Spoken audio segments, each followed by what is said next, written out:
മച്ചന്മാരെ എന്തൊക്കെയുണ്ട്? സുഖല്ലേ? നിങ്ങളുടെ യാത്രകളൊക്കെ പോവാറുണ്ടോ? പോവാത്തവരുണ്ടെങ്കിൽ വേറെ ആരെയും കാത്തിരിക്കണ്ട, ഒറ്റയ്ക്കായാലും വിട്ടോട്ടാ. നമ്മളിപ്പോൾ ഉള്ളത് ഗോവയിലാണ്. ഗോവ. ഹലോ ഫ്രണ്ട്സ്, നമ്മളുടെ ബാഗ ബീച്ച് വീഡിയോസ് ഒക്കെ നിങ്ങൾ കണ്ടിട്ടില്ല. ഞാൻ പോയി ഒന്ന് കണ്ടിട്ട് വേണം നല്ലത്. പക്ഷെ നമ്മളിപ്പോൾ പോകുന്നത് കാലങ്കോട്ട് ബീച്ചിലേക്കാണ്. ഏതാണ്ട് ഒരു 1.5 കിലോമീറ്ററിന് മേലെ ഡിസ്റ്റൻസ് ഉണ്ട് അവിടുന്ന്. ഇപ്പോൾ ബീച്ച് വഴി വരാമെന്ന് വെച്ച് കഴിഞ്ഞാൽ 1 കിലോമീറ്റർ വരുള്ളൂ. അങ്ങനെ നമ്മൾ അതിൻ്റെ എൻട്രൻസിലെത്തി. കാണുന്ന കാഴ്ച എന്താ വെച്ച് കഴിഞ്ഞാൽ, ഇവിടെ ഈ സായിപ്പും അതാവും, അതായത് ഫോറിനേഴ്സൊക്കെ വളരെ ഡിസിപ്ലിൻ ആയിട്ടാണ് ഇവിടെ ഇരിക്കുന്നത്. അപ്പോൾ നമ്മൾ ഇന്ത്യക്കാരൊക്കെയാണെന്ന് വെച്ച് കഴിഞ്ഞപ്പോൾ കാണാറുണ്ട്.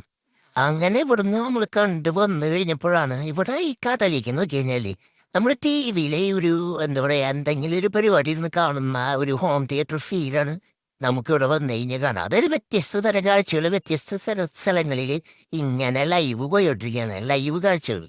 ഇവിടെ മെയിനായിട്ട് പാരാഗ്ലൈഡ്, ജെറ്റ് സ്കീ എന്ന് തുടങ്ങി ഒരുപാട് ആക്ടിവിറ്റീസൊക്കെ, സീ ആക്ടിവിറ്റീസ് ഒരുപാടുണ്ട്. നമുക്ക് കാണുമ്പോൾ തന്നെ മനസ്സിലാവും. ബോട്ടിങ്ങും അതുപോലെ തന്നെ സ്പീഡ് ബോട്ടും അതുപോലെ തന്നെ എന്താ പറയുക, ഒരുപാട് കടലിൻ്റെ ഉള്ളിലൊക്കെ പോയി ബോട്ടിലൊക്കെ കറങ്ങി വേണമെങ്കിൽ ഫിഷിങ് ചെയ്യുന്നതൊക്കെ കണ്ടുവരാനുള്ള സൗകര്യങ്ങളൊക്കെ ഒരുപാടുണ്ട്. അത് പലരും പല സൈഡിലായിട്ട് എക്സ്പ്ലോർ ചെയ്യുന്നുണ്ട്. നമുക്ക് ഈ കാലംകൊട്ട് ബീച്ചിലാണെന്ന് വെച്ച് കഴിഞ്ഞാൽ ഒരുപാട് ഫോറിനേഴ്സും അതുപോലെ തന്നെ ഒരുപാട് ഇന്ത്യൻസും എല്ലാവരും കൂടി മിക്സാണ്. കാര്യം ബാഗ ബീച്ചിൻ്റെ ഒപ്പം തന്നെ അല്ലെങ്കിൽ ബാഗ ബീച്ചിനേക്കാളും കുറച്ചും കൂടിയും ഇതേപോലെ തന്നെ ഡേ ടൈമിൽ വന്ന് കാണാൻ പറ്റിയ നല്ലൊരു ബീച്ചാണ് നമ്മളുടെ ഈ കാലംകൊട്ട് ബീച്ച്. നിങ്ങളിങ്ങനെ നെക്സ്റ്റ് ടൈമിൽ വരാണെങ്കിലും ഈ ഒരു ബാഗ ബീച്ചിൻ്റെ അടുത്തുള്ള ഏറ്റവും നല്ല ബീച്ച്, അതായത് ഡേ ടൈമിൽ വരാൻ പറ്റിയ ഏറ്റവും നല്ല ബീച്ച് ഈ ബീച്ചാണ്, കാലംകൊട്ട് ബീച്ചാണ്.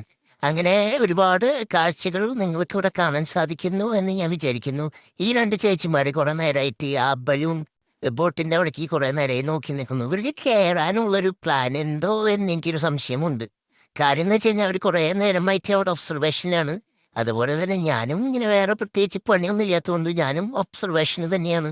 അങ്ങനെ ദേ ഇവിടെ അവർ നല്ല ഫോട്ടോസൊക്കെ എടുക്കുന്നു. അതിൻ്റെ അടുത്ത് ദേ ഈ ബോട്ടിങ്ങും പരിപാടികളൊക്കെ കാണാം. ഞാൻ ഇതുവരെ വന്ന ബീച്ചുകളിൽ വെച്ച് ഏറ്റവും നല്ല ഒരു സീ ആക്ടിവിറ്റീസിന് ഏറ്റവും ബെസ്റ്റ് ആയിട്ടുള്ളൊരു ബീച്ച് ഇത് തന്നെയായിരിക്കും. ദേ അതിൻ്റെ ഇടയിൽ ഈ ചേച്ചിമാർ ഇവിടെ നിന്ന് ഡാൻസ് കളിക്കുന്നത് കാണുന്നുണ്ട്. നല്ല രസമായിരുന്നു. അപ്പോഴാണ് സുഹൃത്തുക്കളെ അവർ അങ്ങനെ ആ ബലൂൺ റൈഡിന് പോവാൻ നിൽക്കാണ്.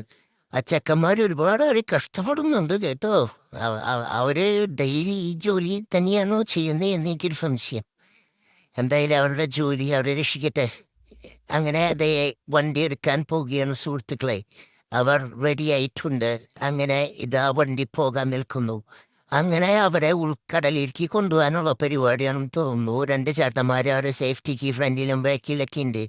എന്തായാലും ഫോറിനേഴ്സിന് ഭയങ്കര ഇഷ്ടമായെന്ന് തോന്നുന്നു. അവരെ കൊണ്ടുപോയിട്ട് അവിടെ മറച്ചിട്ടിട്ടുണ്ട്. അതെന്തിനാ മറച്ചിട്ടേന്ന് എനിക്ക് ചെറിയൊരു സംശയമുണ്ട്. എന്നിട്ട് വീണ്ടും പിടിച്ചതിലേക്ക് വലിച്ചു കയറ്റുന്നുമുണ്ട്. വീണ്ടും താഴെയിടുന്നു, വലിച്ചു കയറ്റുന്നു, താഴെയിടുന്നു, ഇതാരത്? അങ്ങനെ താഴെയിടുന്നു, വലിച്ചു കയറ്റുന്നു, ഇങ്ങനെ റിപ്പീറ്റ് നടന്നുകൊണ്ടിരിക്കുകയാണ് അവിടെ. അത് അവർക്ക് ഒരുപാട് ഇഷ്ടപ്പെടുന്നുണ്ടെന്നും എനിക്ക് മനസ്സിലായി. അങ്ങനത്തെ അവിടുത്തെ യാത്രകൾ, ഉൾക്കടലിലത്തെ യാത്രകളൊക്കെ കഴിഞ്ഞ് ദേ ഇവിടെ വന്നതിന് ശേഷം അവർ വീണ്ടും അവരെ അവിടെ തട്ടിയിടുകയാണ് സുഹൃത്തുക്കളെ. അതൊരൊന്നൊന്നര വിടലായി മക്കളെ. അങ്ങനെ എന്താ പറയാ, അങ്ങനത്തെ യാത്രകളൊക്കെ കഴിഞ്ഞ് പാവങ്ങൾ ക്ഷീണിച്ചത് എവിടെ എത്തി. അവര് പോകുന്ന സമയത്ത് എനിക്ക് ഹായ് ഒക്കെ തന്നിട്ടാണ് പോയത്. അപ്പൊ എന്തായാലും അവരുടെ ഒരു എക്സ്പീരിയൻസ് എങ്ങനെയുണ്ടെന്ന് നമുക്ക് ചോദിച്ചു നോക്കാം. ചേച്ചിമാർ എങ്ങനെയുണ്ടായിരുന്നു ഇവിടുത്തെ എക്സ്പീരിയൻസ്? അത് ഞാൻ ഹിന്ദിയിൽ അല്ല ഇംഗ്ലീഷിൽ ചോദിച്ചു കഴിഞ്ഞപ്പോൾ അവർക്ക് പ്രത്യേകിച്ച് അതും മനസ്സിലായില്ല. അവർ മുഖത്തോടും മുഖം നോക്കിയിട്ട് എന്തൊക്കെയോ പറയുന്നുണ്ടായിരുന്നു, പച്ചക്കറിയാണാവോ. അങ്ങനെ ഹായ് ഹായ് എന്നൊക്കെയാണ് പറഞ്ഞു. എന്നെ പ്രത്യേകിച്ച് വേറെ ഒന്നും പറഞ്ഞൊന്നുമില്ല. അങ്ങനെ അവർക്ക് ഭയങ്കരമായിട്ട് ഇഷ്ടപ്പെട്ടു. ഇനിയും അവർ വരും എന്നുള്ള രീതിയിലാണ് അവരുടെ മുഖത്തെ ഭാവങ്ങളൊക്കെ നമുക്ക് മനസ്സിലാകുന്നത്. എന്തായാലും നിങ്ങളും വരാണെന്ന് വെച്ച് കഴിഞ്ഞാൽ ഈ ബനാന റൈഡ് ഒന്ന് ട്രൈ ചെയ്യുന്നത് വളരെ നല്ലതായിരിക്കും. ശരീരത്തിനും മനസ്സിനും ഒരേപോലെ സന്തോഷം തരുന്ന ഒരു റൈഡാണ് ബനാന റൈഡ്. അപ്പോൾ ഓക്കെ, ബൈ.